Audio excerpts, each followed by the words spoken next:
Hi hello வணக்கம். This is Jenny. Join with me always the real face of India. So தொடர்ந்து இந்த நிகழ்ச்சியில் பெண்களுக்குரிய உரிமைகள், பெண்கள் எந்த விதத்துலலாம் எப்படி எப்படியெல்லாம் இன்னல்கள் இடையூறுகள் தங்களுடைய வாழ்வியில் சந்திக்கிறாங்க அப்படிங்கிறத பற்றி தொடர்ந்து பேசிக்கிட்டே வரும்.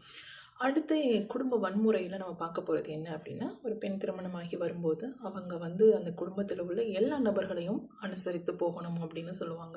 படித்த பெண்ணுன்னா இதை விட அதிகமாகவே சொல்லுவாங்க. அதாவது அந்த பெண் துணிந்து வெளியில் வேலைக்கு போகிறாங்க, இல்லை அவர்களுடைய ஆசைப்படி வாழ்கிறாங்க அப்படின்னா அந்த பெண்ணிற்கான அவமானங்கள், இன்னல்கள், இடையூறுகள் அப்படிங்கிறது நம்ம அடுக்கிக்கிட்டே போகலாம்.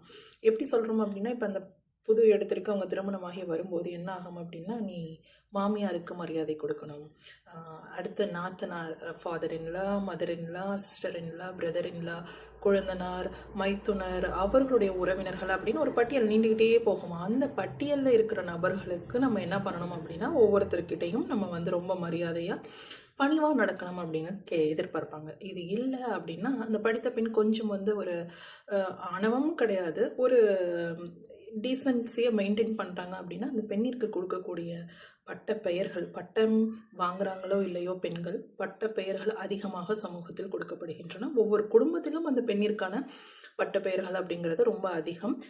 உருவ கேலிகள் ரொம்ப ரொம்ப அதிகம். அதாவது ஸ்ட்ரக்சரை பற்றி சொல்கிறது, இந்த பெண் இப்படி இருக்காங்க, அப்படி இருக்காங்க, இதெல்லாம் பற்றி பேசுகிறதுக்கு யாருக்குமே எந்த உரிமையும் கிடையாது அப்படின்னு நான் நினைக்கிறேன் சமூகத்தில். ஏன்னா இறைவன் கொடுக்கக்கூடிய அமைப்பு, உருவம், அது ஒரு குழந்தைய நீங்கள் ஒரு பெற்றோர் இடத்துல ஜெனிக்கிறீங்க, அது வளர்றீங்க. அப்போ வளர்ந்து வரும்போது நம்மை சுற்றி இருக்கக்கூடிய நல்ல விஷயங்கள் என்னவோ அதை நம்ம பார்த்து கற்றுக்கிட்டு வளரணும் சமூகத்தில்.